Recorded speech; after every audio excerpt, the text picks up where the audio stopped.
आग इटावा में हुई, आप देखिए एक व्यक्ति के साथ, उस व्यक्ति के मन पे क्या बीतेगी जिसका व्यासपीठ से उठाकर उसका मुंडन किया जाए, उससे नाक रगड़वाई जाए, किसी स्त्री के दूषित पदार्थ से उसका शुद्धिकरण किया जाए।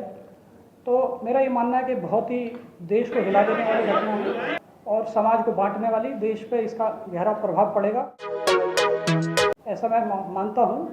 और इसमें सबसे बड़ा जो फैक्टर है जो निकल के आ रहा है कि हमारा एक प्रतिनिधिमंडल राकेश भाई के नेतृत्व में इटावा भी गया था और हम पीड़ित से भी मिले थे ये लोग। तो उन्होंने बताया कि इससे पहले भी इस गांव में यादव लोग कथा करते आ रहे हैं, लेकिन ये कुछ ऐसा लगता है कि इंटेंशनल उन लोगों की ऐसी थी कि आपको अपमानित करना था, पीड़ित करना था, तो उन लोगों ने ऐसा किया। तो हमारी ये मांग है, इस सभा के माध्यम से हम महामहिम राष्ट्रपति जी को, प्रधानमंत्री जी को एक ज्ञापन देना चाहते हैं कि इस घटना की न्यायिक जांच हो, बड़े स्तर पर जांच हो और इसके सारे एंगलों को इसमें निकाला जाए। क्योंकि ये आप समझिए ना कि हमारा जो संविधान है, लोकतंत्र है, ये हमें अधिकार देता है कि हम अपनी बात कह सकें। एक तरफ तो हम देश को कहते हैं कि सब साथ हैं, सबका साथ है, सबका विकास है, और दूसरी तरफ हम जाति देख के ये कहते हैं कि भाई तुम्हारा काम नहीं है। आज आप देखिए, बाबा साहब ने जब ये संविधान लागू हुआ हमारे देश में, तो हर एक व्यक्ति को अपना पेशा अपनाने का अधिकार है। आज जो सवर्ण लोग हैं वो सारे पेशों में, सारे बिजनेस में, सारे कामों में, अगर आप पेशा तय कर देंगे और वो भी संविधान की जगह मनुस्मृति के आधार पर, तो ये देश कैसे चले। तो मेरा ये कहना है कि आप सबको समानता का अधिकार हमारा संविधान देता है अपना पेशा चुनने का, तो इस पर किसी व्यक्ति विशेष की, वर्ण विशेष का कोई आरक्षण नहीं होना चाहिए। और इसको अगर आपने नहीं किया तो ये हमारा देश का जो ताना बाना वो छिन्न भिन्न हो जाएगा। और ये जो घटना घटी है कल को किसी और के साथ घटेगी। अभी मैं कल ही सोशल मीडिया में देख रहा था, कोई पटेल हैं, उनको भी कथा करने से रोक दिया गया। तो देश के सौहार्द के लिए, उसकी एकता के लिए, सामाजिक आधार के लिए इस तरह की घटनाओं की पूर्णतः सही जांच और उसमें न्याय होना चाहिए, ऐसी हमारी मांग है। पहली घटना तो नहीं है देश में जातिवाद की? नहीं, पहली तो नहीं है घटना देश में जातिवाद की, लेकिन इस तरह की मैंने जो पढ़ा है अब तक, जो 20-25 सालों में, मुंडन कर देना, नाक रगड़वाना और फिर दूषित पदार्थ डालना, इस तरह की मेरे संज्ञान में पहली घटना है। नहीं, आप कह रहे हैं कि पहली घटना है, आपसे पहले दलितों के साथ में होती है, ओबीसी को लगातार टारगेट किया जा रहा है। साहू लड़की थी जिसको कथा रोकने से रोका गया, पटेल लड़की को कथा बांटने से रोका गया, अब यादव को कथा बांटने से रोका जा रहा है। और जो शंकराचार्य जी, उन्होंने स्पष्ट कह दिया है कल की अपनी मीडिया में कि कथा बांटने का जो काम है वो ब्राह्मणों का, बाकी लोग नीचे बैठ के सुन सकते हैं। तो कहीं ना कहीं आपको लगता है कि हिंदू राष्ट्र की जो कल्पना सरकार के सारे मुल्क भर में चल रही है, ये हिंदू राष्ट्र की सही पृष्ठभूमि? नहीं, ये बिल्कुल सही पृष्ठभूमि नहीं है। आप सोचिए, जो शंकराचार्य जी हैं वो सबसे बड़ा पद होता है किसी भी धर्म का। अगर वो भेदभाव पे, कल उनसे एक एंकर ने क्वेश्चन पूछा तो उन्होंने मनुस्मृति के आधार पे कहा। मैं उनसे पूछना चाहता हूँ कि अगर उनके साथ कोई घटना हो जाए, कोई चोरी हो जाए, कोई घटना हो जाए, तो वो जब कोर्ट में जाएंगे, कचहरी में जाएंगे, तो क्या मनुस्मृति के श्लोक वहाँ पे देंगे या भारत के संविधान या कानून की बात करेंगे? तो ये बहुत गलत बात है और मुझे ऐसा लगता है कि उन्होंने भी अपने बहुत सारे फॉलोअर खो दिए। अगर कोई व्यक्ति इतने बड़े पद पे बैठ के इस तरह असमानता की बात करे, और मैं आपको बताऊं, बाबा साहब ने जब मनुस्मृति का दहन किया था तो बाबा साहब ने कहा था कि जो भी ग्रंथ भेदभाव, असमानता पर टिका हुआ है उसको बहिष्कार किया जाना चाहिए, और जब तक आप इसको बहिष्कार नहीं करेंगे तो ये असमानता ऐसी बनी रहेगी। यादव जी, अभी तक तो चलिए, आज आपने प्रेस कॉन्फ्रेंस किया, बड़ा मुद्दा आपने इसको उठाया है। पिछले साल दलितों को जूते में भर के पिसा पिलाया गया। अभी चंद दिनों पहले घटना के लोधी जो राजपूत अपने आप को कहता है समाज, उसको मल तक खिला दिया गया है। इतनी घृणित घटना देश में घट रही है, लेकिन सरकार में हो नहीं। देखिए, मैंने भारत का 2000 साल का इतिहास पढ़ा है, प्राचीन इतिहास पढ़ा है, और भारत का गुलामी का एक ही कारण था कि हम लोग बटे हुए थे। हमारी जो ये वर्ण व्यवस्था है, जाति व्यवस्था है, बटे रहने की वजह से बाहर के लोग आए और यहाँ शासन कर गए। अब बाबा साहब ने एक संविधान दिया जो स्वतंत्रता, समानता और बंधुत्व की बात करता है। अगर हम इस संविधान को नहीं मानेंगे तो हम दोबारा से गुलाम बनेंगे। तो हमारे देश के लिए, राष्ट्र के लिए, समाज के लिए, सबके लिए ज़रूरी है। और हमारी जितनी सरकारें हैं, जो उच्च पदों के लोग बैठे हैं, तो उनको न्याय करना चाहिए। अगर आपको देश के ताने बाने को एक रखना है तो आपको न्याय देना पड़ेगा, तभी आपका सामाजिक सौहार्द और भेदभाव दूर होगा। तो क्या जन जागृति के लिए आप ललित सिंह यादव को पढ़ाएंगे अपने समाज में? बिल्कुल पढ़ाएंगे। मैंने खुद पढ़ा हुआ ललित सिंह जी को, मैंने सच्ची रामायण भी पढ़ी है, उनका और भी साहित्य पढ़ा है। मैंने बाबा साहब को पढ़ा है, भगवान बुद्ध को पढ़ा है। नहीं पढ़ेंगे, ये देखिए। नहीं, कांवर भी ढो रहे हैं, लेकिन चोट तो अब पड़ी है ना। अब तक तो कुछ और ही समझ रहे थे अपने आप को, अब उनको भी लगा कि हम भी उसी कैटेगरी में। तो ये घटनाएं हैं, ये समाज को एकजुट करेंगी। लेकिन फिर भी सरकार से, शासन से, प्रशासन से हमारा ये अनुरोध है कि भाई ऐसी घटनाओं की न्यायिक जांच हो और जो निर्दोष लोगों पे कार्रवाई की जा रही है। आप देखिए, हमारी सरकार में कार्रवाई भी जाति देख के होती है। कोई हमारा सवर्ण साथी है तो उस पर कोई धारा लगती है, और कोई दलित है, पिछड़ा है या मुस्लिम है तो उस पर कोई धारा लगती है। यादव जी धर्म के ठेकेदार तो सबसे बड़ा ओबीसी है ना? नहीं, ओबीसी कैसे धर्म का ठेकेदार है? क्यों? जब कांवड़ का जब मसला आता है, जब अखिलेश जी की कुर्सी को गंगा जल से पवित्र किया गया था, उस समय आप कहाँ थे? हमने उस समय भी विरोध किया था, आपको शायद जानकारी नहीं, मैंने आर्टिकल लिखा था उस समय भी, और हमने रोहित वेमुला पे भी विरोध किया था, बहुत से लोग उसमें थे। सर, जात पूछना अपराध है, जात छिपाना अपराध है? देखिए, मैं आपको एक उदाहरण बताता हूँ। आज भारत सरकार में या प्रदेश सरकार में बहुत सारे सवर्ण लोग हैं जो अपनी जात छिपाकर आरक्षण का लाभ ले रहे हैं। अब उनको पकड़ के उनका मुंडन कर दिया जाए, उनसे नाक रगड़वाई जाए? क्या भारत का संविधान ये अलाउ करता है आपको? जात छिपाना एक अपराध हो सकता है, उसके लिए कानून है, थाना है, चौकी है, अदालत है। उसमें आप कैसे तय कर लेंगे कि ये होगा? और ये आरक्षण आपको किसने दे दिया कि कथा आप ही करेंगे? मनुस्मृति तो लागू नहीं है हमारे देश में। यादव जी, आपको कथा करने से हिंदू समाज जो है वो रोक रहा है, तो क्या यादव समाज हिंदू है या नहीं है? नहीं, देखिए, मैं तो सबको भारतीय मानता हूँ। मैं इसमें पढ़ता ही, जो भारत में रह रहा है वो भारतीय। बाबा साहब ने जो हमारी प्रस्तावना है, हम भारत के लोग का है, we the people of India का, उसमें मैं धर्म पे जाता ही, सब लोग भारतीय हैं। जो एफआईआर हो रही है बच्चों पर, अब जो गिरफ्तारी हो रही है, उसको कैसे देख रहे हैं? क्या सरकार की? देखिए, हम ये प्रेस वार्ता कर रहे हैं तो अपने संवैधानिक अधिकार के तहत कर रहे हैं। हम एक विरोध कर रहे हैं, प्रोटेस्ट कर रहे हैं, अपनी बात को पहुंचाने की कोशिश कर रहे हैं, और हम किसी भी ऐसे व्यक्ति का समर्थन नहीं करते जो तोड़फोड़ करे, दूसरी कार्रवाई करे। लेकिन उसमें अगर आप निर्दोषों को फंसाएंगे, उसकी जाति को देख के, मैंने सोशल मीडिया पे देखा, वो इंस्पेक्टर पूछ रहे हैं कि तो यादव का बच्चों को उठाया जा रहा है, तो इस भेदभाव को के लिए हम लोग मांग कर रहे हैं कि इसकी न्यायिक जांच हो, उच्च स्तरीय न्यायिक जांच हो, और इसमें जो षड्यंत्र है, जो दोषी लोग हैं, उन पर कार्रवाई। गगन यादव आप ही के समाज के बड़े युवा नेता हैं और सामाजिक मुद्दों पर मुखर होकर के बोलते हैं। वो वहाँ पर गए थे, उनको भी कहीं ना कहीं पुलिस प्रशासन टारगेट कर रहा है, उनके आदमी और तमाम बच्चों को गिरफ्तार करने की कोशिश कर रहा है। उन बच्चों के बारे में क्या योजना बनेगी? देखिए, मैं एक उदाहरण देता हूँ आपको। अभी पीछे करनी सेना ने प्रदर्शन किया, कितनी अरेस्टिंग हो गई उसमें आज तक? कितने लोग वांटेड हैं उसमें? उन पर कार्रवाई हुई क्या? लेकिन अगर जाति देख के, धर्म देख के कार्रवाई होगी तो देश के ताने बाने के लिए नुकसान है।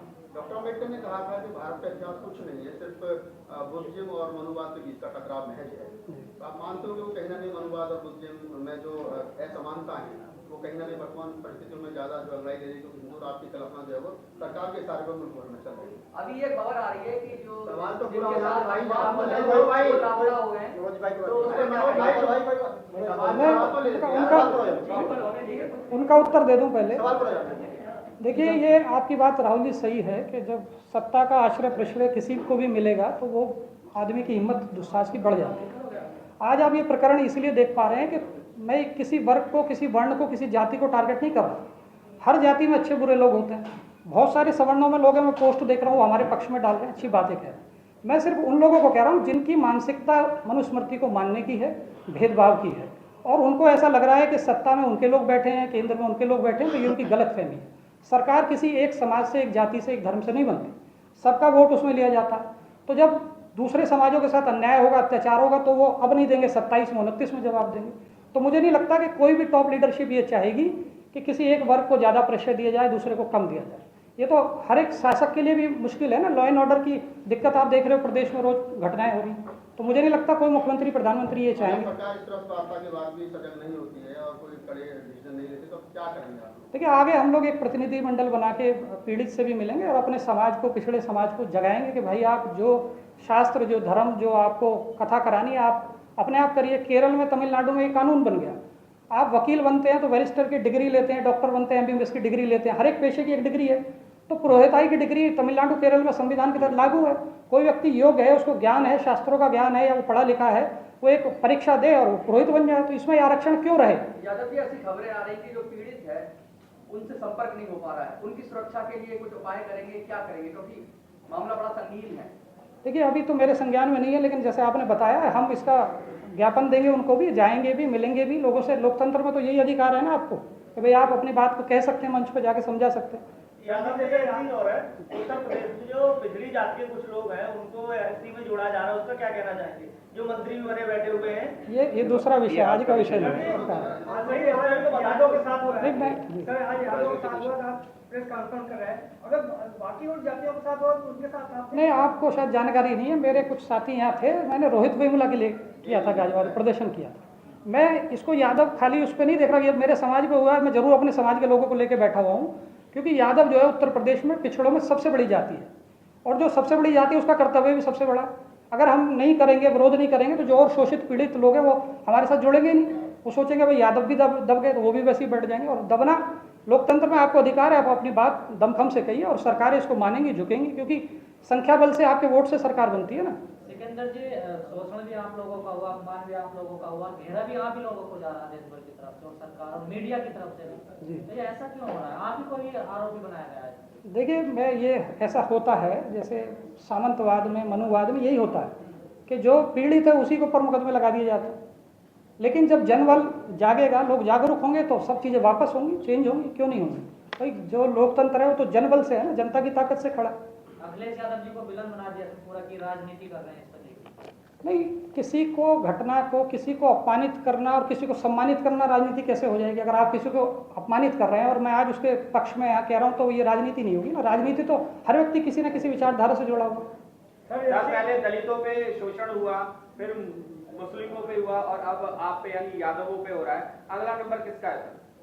देखिए, दलित, मुस्लिम और पिछड़ों को आप जोड़ दें तो 85% तो हो ही गए। अब नंबर बाकी किसका रहना चाहिए इसके बाद। सर जी, जब SC ST OBC के साथ अत्याचार होता है, जो उसका मदद करता है तो कहते हैं जातिवाद कर रहे हैं, लेकिन सबल के साथ होता है तो मानवतावाद होता है। देखिए, मैं थोड़ा सा एक चीज़ बताऊं, आप लोगों को पता भी होगी, क्योंकि हम जब संविधान लागू हुआ और हमारी आज़ादी को ज़्यादा समय नहीं हुआ। आज जैसे राहुल गांधी जी की बात कोट कर देता हूँ, मेरी अपनी बात नहीं है, उन्होंने ऐसी एक प्रेस कॉन्फ्रेंस चल रही थी, उसको पूछ लिया था कितने पिछड़े हैं, कितने दलित हैं, तो मिले नहीं उनको। तो जहाँ जिन लोगों का वर्चस्व होता है वो थोड़ा सा अपने उसको आगे रखते हैं। मेरा ये ऐसा कहना है कि समानता, मेरिट को अवसर मिलना चाहिए, जिसमें मेरिट है किसी भी जाति, वर्ग, धर्म का, उसको मौका मिलना चाहिए। आपको लगता है सिकंदर भाई कि ये धंधे पर चोट हुई है? ब्राह्मणों को लग रहा है कि उनके धंधे पर चोट हुई है और यादव उनके धंधे में शहद मार रहे हैं, तो शायद ये भी गुस्सा कहने में देखो, 50 लाख की बात आ रही है। ये हो सकता है, ये एंगल भी हो सकता है, मैं इसको मना नहीं कर रहा, लेकिन मैं नहीं कर रहा ये बात, ये आपकी बात, ये एंगल हो सकता है। क्योंकि कोई व्यक्ति हजारों साल से ही मानता आ रहा हो कि उसका एक अधिकार है, और वो एक अधिकार अब चैलेंज हो रहा है। जैसे मैंने पता किया, इटावा में बहुत सारे यादव कथावाचक हैं, ये अकेले नहीं थे, और इनके बारे में लोगों को जानकारी थी, इससे पहले भी गाँव में कथा कर चुके थे। तो इसीलिए मैं ये मांग कर रहा हूँ कि इसका साजिश का पर्दाफाश होना चाहिए। ये खाली जो दिखाई दे रहा उतना नहीं है, उससे भी गहरी चीज़। यादव जी, एक सवाल यहाँ पर उठाया, हमने पूर्व में देखा हाथरस मामले में पीड़िता के खिलाफ पूरा देश खड़ा था, लेकिन चंद मुट्ठी भर लोग पूरे देश के अंदर वो पीड़िता के खिलाफ खड़े थे।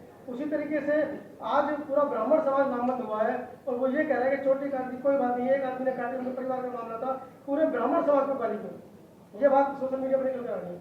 नहीं, ये इसका हम समर्थन नहीं करते, सोशल मीडिया पे अपशब्द का भी समर्थन नहीं करते। लेकिन अब आप देखिए ना कि आहत कौन हुआ। कथा भगवान कृष्ण जी की कर रहे थे, करने वाले यादव थे, तो अपमान तो भगवान कृष्ण का, भागवत का और यादवों का सबका हुआ ना। अब खाली उस कथावाचक का थोड़ी अपमान हुआ, आपने तो सारे समाज को कलंकित किया, तो जवाब भी सारा समाज देगा। बिहार के गांव में बोर्ड लगा दिया यादवों ने कि ब्राह्मणों की एंट्री वे, यहाँ भी लगे, उत्तर प्रदेश में भी लगे, और अगर न्याय नहीं होगा तो बहुत जगह लगे। तो ये जो रास्ता अपनाया ब्राह्मणों ने मनुवाद के बहिष्कार का या ब्राह्मणों के बहिष्कार का, जो ललित सिंह यादव से लेकर के अम्बेडकर, फूले, कबीर, नानक, रैदास जो कह करके चले गए, तो क्या समाज सही रास्ते पर लौट रहा है? नहीं, देखिए, ये अगर आप इसको सामाजिक उससे देखेंगे तो एक तरीके से बाबा साहब ने कहा था ना, एक राजनीतिक क्रांति, एक सामाजिक क्रांति। भारत एक सामाजिक क्रांति की तरफ जा रहा है। और होता क्या है कि जब किसी समाज के साथ होती है तो वो समाज इकट्ठा होता है, एकत्र होता है, और वो सोचता है क्या करना चाहिए। तो एक तरीके से हम इसको अवसर के रूप में भी ले रहे हैं कि भाई हम लोगों को पहले समझाते थे, लोग मानते नहीं थे, अब उनको प्रैक्टिकल उनके साथ हो गया, तो हम उनसे कह रहे हैं अपने समाज को संगठित करो, अपने भी पुरोहित बनाओ, आप अपने कर्मकांड के लिए अपने लोगों को बुलाओ, अपने मंदिर आप अपने लोग बैठाओ। तो नहीं, मंदिर का मतलब पाखंड नहीं है।